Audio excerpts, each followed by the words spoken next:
अस्सलाम वालेकुम, मेरा नाम अशर है and I welcome you all to the Polynext academy.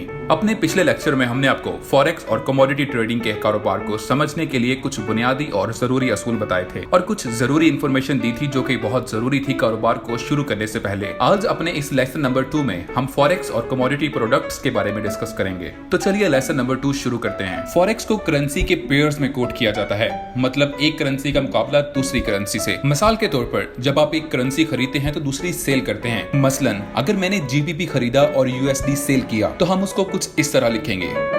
आपको बताऊं कि हर तरह की करेंसी जो किसी भी मुल्क से हो उसको 3 डिजिट से पहचाना जाता है। मिसाल के तौर पर अगर 8 सबसे फेमस करेंसीज के कोड्स को देखें तो वो कुछ इस तरह होंगी: euro, great Britain pound, Swiss franc, Canadian dollar, United States dollar, Japanese yen, Australian dollar, New Zealand yen. और अगर आप कुछ मशहूर या मारूफ लिक्विड पेयर्स की बात करें तो वो कुछ ये हैं: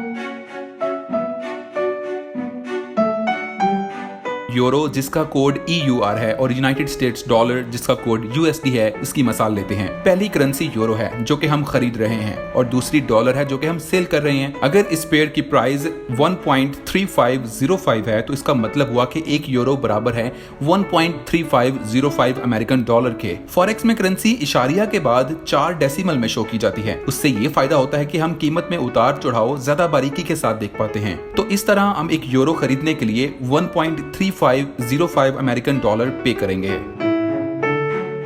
अगर कीमत खरीद में इजाफा होता है तो इसका मतलब है कि अमेरिकन डॉलर की निस्बत यूरो की मार्केट वैल्यू बढ़ रही है और हमें मुनाफा हो रहा है। और अगर कीमत खरीद में कमी होती है तो इसका मतलब है कि अमेरिकन डॉलर की निस्बत यूरो की मार्केट वैल्यू कम हो रही है और हमें नुकसान हो रहा है। अगर खरीद के वक्त यूरो और डॉलर के पेयर की कीमत 1.3500 थी और जब हम उसे सेल कर रहे हैं तो उस वक्त उसकी प्राइस 1.3510 है, तो इसका मतलब है कि हमने 0.0010 पॉइंट्स मुनाफा कमाया। फॉरेक्स की जुबान में इसको पिप कहते हैं।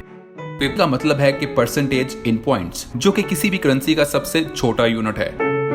अब अगर कमोडिटी की बात करें तो उसमें भी सेम रूल ही अप्लाई होता है। मिसाल के तौर पर अगर आप गोल्ड खरीद रहे हैं अमेरिकन डॉलर के साथ तो वो पेयर कुछ इस तरह बनेगा और खरीदते वक्त अगर उस पेयर की प्राइस है $1700 और सेल के वक्त उसकी प्राइस है $1750, तो इसका मतलब है कि हमने 50 पिप की मुनाफा कमाया। हर प्रोडक्ट में पिप की वैल्यू डिफरेंट होती है। गोल्ड की बात करें तो गोल्ड में 1 पिप की वैल्यू $1 है।